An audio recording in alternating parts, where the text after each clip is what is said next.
উনি গ্রামীণের জন্য সকল সুবিধা দিচ্ছেন এবং ওনার গ্রামীণের প্রাসাদকে আরো বড় করে চলেছেন। তাই ওনার এবং বিভিন্ন, আমি তো আর কি করে বলবো, সম্পূর্ণ সরকারি যেহেতু আমি রেখে যাওয়া সরকার, আপনি কিভাবে মনে করেন যে ছাত্রদের জীবন নিরাপদ? একটা সাইড নিয়ে দাঁড়ানো যায় না। এখানে অনেক ডিপ্লোম্যাটিক্যাল গেম খেলতে হয়। চীন এবং যুক্তরাষ্ট্রকে একটা সমতার সম্মানের স্থানে রেখে কিন্তু আসল নিজের সুবিধাকে সবচেয়ে বেশি অগ্রাধিকার দিয়ে আমাদেরকে এগোতে হবে। আপনাকে মূল গেমটা বলি, এই গেমটা করছেই হচ্ছে ডক্টর ইউনূস সরকার।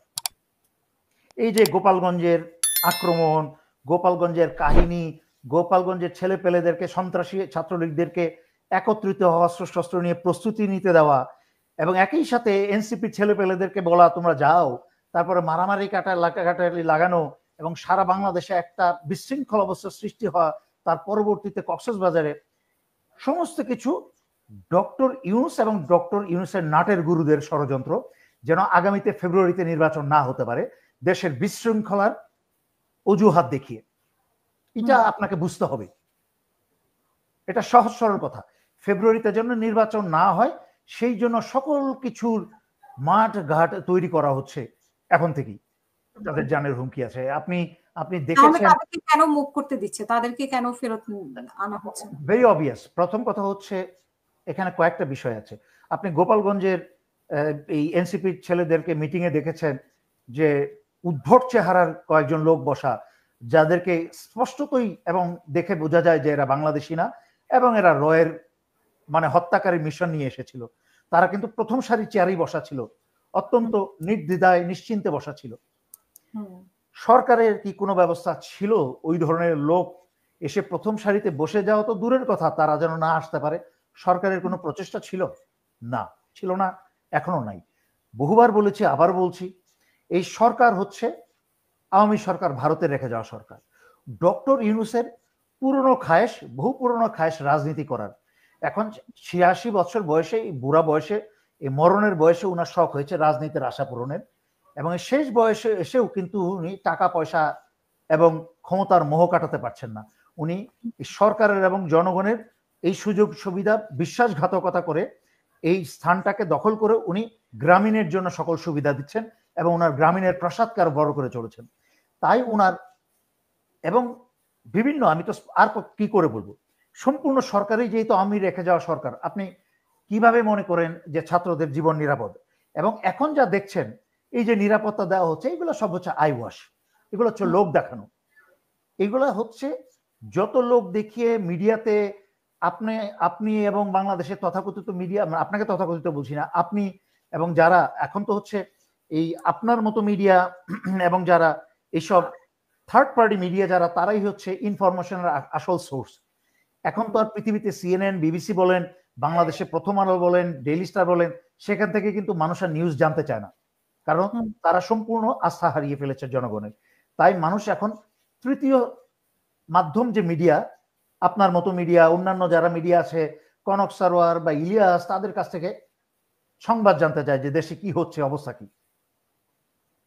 সুতরাং সরকার ইচ্ছা করে এগুলো করছে যেন জনগণ ব্যস্ত থাকে এইসব নাটকের দিকে মনোযোগ দিতে।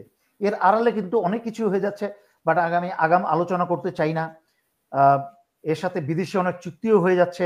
ডক্টর খলিল আমেরিকার পাল্লায় পরে অনেক চুক্তি করে ফেলছেন এইসব হইচই ধামাডোলের আড়ালে, যা কিন্তু দেশ বিরোধী হচ্ছে। ডক্টর ইউনূস আমরা জানি যে কয়েকদিন থেকে উনি ছিলেন ওই যে শুল্কের বিষয়টা আলোচনা করার জন্য, আরো কিছু চুক্তি করার জন্য।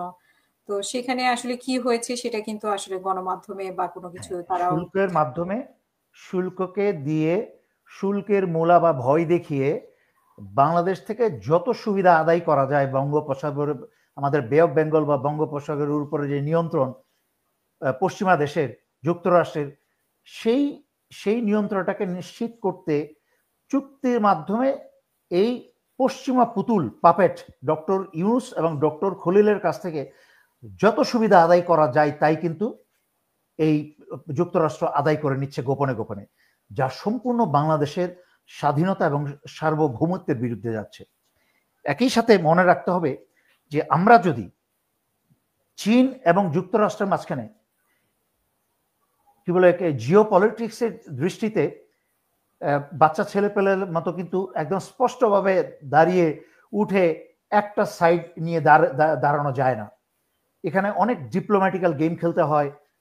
চীন এবং যুক্তরাষ্ট্রকে একটা সমতার সম্মানের স্থানে রেখে কিন্তু আসল নিজের সুবিধাকে সবচেয়ে বেশি অগ্রাধিকার দিয়ে আমাদেরকে এগোতে হবে।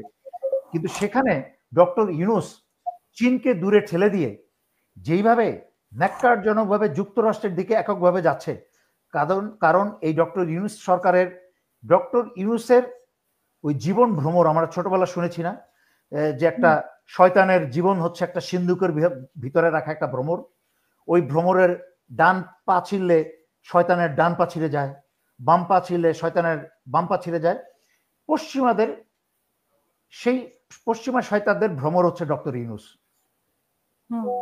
এই ডক্টর ইউনূসের ডান পা ছিঁড়ে গেলে কিন্তু পশ্চিমাদের ডান পা ছিঁড়ে যাবে। আমার কথার মনে হতে পারে জোকস, বাট আমি কিন্তু জোকস বলছি না, এটা একটা বাস্তব ভিত্তিক কথা।